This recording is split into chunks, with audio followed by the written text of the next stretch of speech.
In this video, we want to take a look at the whole idea of layouts.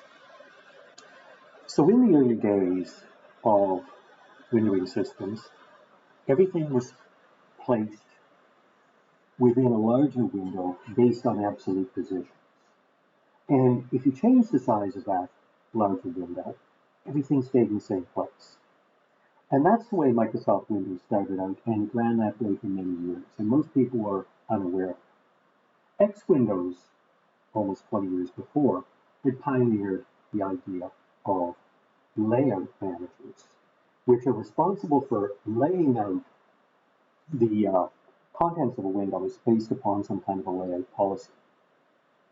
So I'm going to take a look at one of the simplest layouts, the hbox or horizontal box layout, which lays out a series of widgets based on their horizontal position. And I'm going to run this just to show you what it looks like.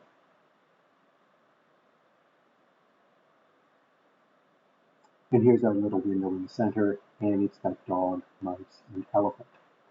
Now, one of the things you'll notice is that dog, these are actually three equally sized little labels. And dog is shoved to the right-hand side because if you look in here, layout widget L1, and L1 is your dog, is added to the layout with a line right. So that causes it to be on the right side. Otherwise, it gets put on the left side. Now let's have a look at what happens when we stretch this horizontally. Things start to space out based upon their alignment. Everything grows equally in size, and the dog remains on the right side, and the other two remain on the left side of their allocated area. If I stretch horizontally, you'll see that once again, they maintain a center position because they were centered originally.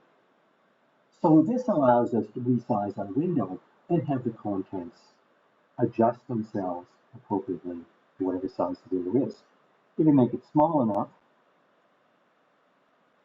things get closer and closer and closer until, in this particular windowing system, it actually stops and it won't go any smaller.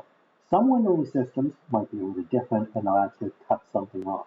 But here they decided we're going to stop going any smaller, otherwise we won't be able to display everything. So that's one design decision that they made. Now let's start to play around with things here.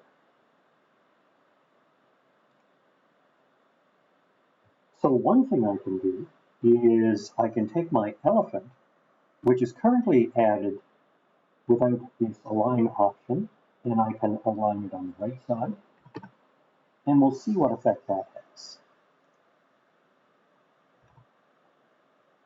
So I can save that, and I can run it again.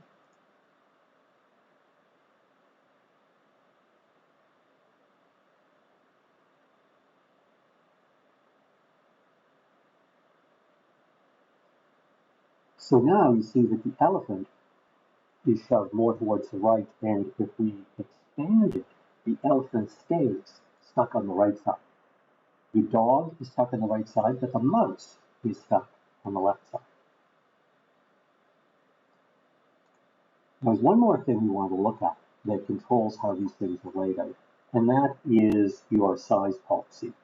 And it is up here, and you set a size policy on an individual label or widget that you're placing in there. And I'm going to set this to be expanded. And what that means is rather than expanding everything equally, it's going to preferentially expand that particular one, which is our mouse. So we'll save this and run it again.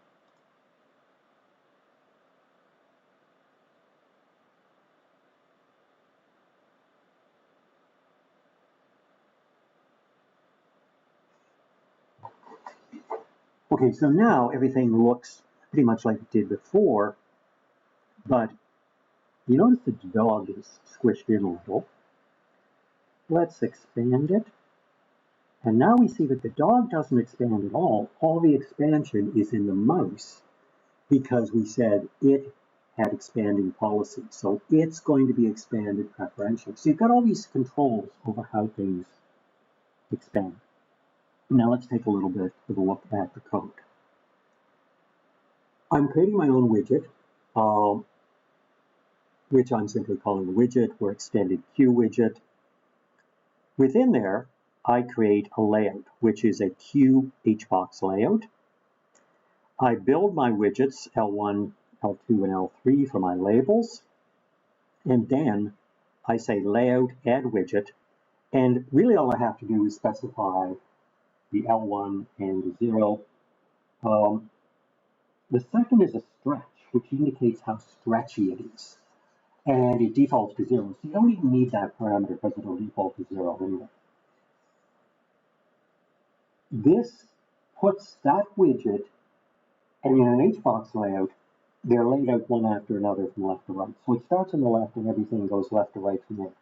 So it's going to put widget 1 on the left, widget 2 just to the right of it, and widget 3 to the right of that. So that's why we get dog followed by mouse followed by elephant. Most of these layout widgets have a way of controlling the position of things. A lot of them are simply filled in terms of the order. Some allow you to actually specify a position. Now, after we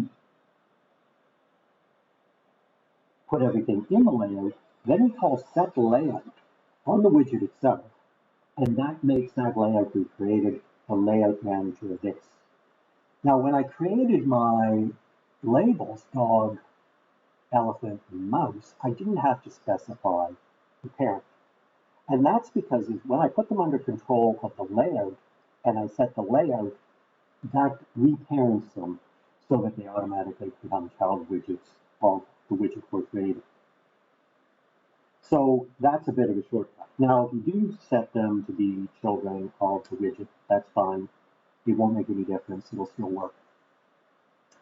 So the hbox layout is one of the simplest layouts. Another similar layout is the hbox layout, which simply does the equivalent thing in vertical direction. And then we're going to look at form layouts, which lay out things like forms, and we'll be looking at other types of layouts that give specific looks. Layouts can be nested, and you can put one layout inside another layout, and this gives you tremendous versatility to create almost any kind of layout that you really want. One of the most versatile layouts we're going to be looking at is the grid layout, and that'll be coming later. But this is our first view of a layout and how it actually works, and a little bit of how you can control the placing of things within the layout.